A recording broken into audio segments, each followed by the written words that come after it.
నందిని, నువ్వు స్విట్జర్లాండ్ వెళ్ళిపోతే నన్ను మర్చిపోతావా? ఎవరినైనా మర్చిపోతాను గాని నిన్ను మాత్రం మర్చిపోను. నాకు తెలుసు. ఇదిగో నీ కోసం కష్టపడి నేనే తయారు చేశాను, తీసుకో. Thank you.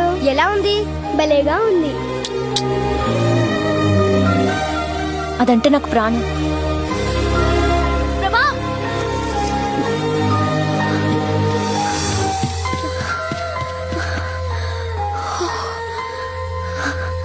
లోపలంతా వెతికాను, కనిపించలేదు. నీకు దొరికిందా? లేదు. ఎందుకు అబద్ధం చెప్తున్నావు? నువ్వు పాకెట్లో వేసుకోవడం నేను చూశాను. నువ్వు ఆ డాలర్ చూడాలని నేను అక్కడ వేశాను. ఇంకా అర్థం కాలేదా? అసలు నేను వచ్చిందే నీకోసం ప్రభా.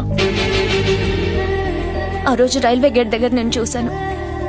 చిన్నప్పుడు నన్ను చూడగానే నీలో ఎంత సంతోషం కనిపించేదో అంత సంతోషం ఆ క్షణం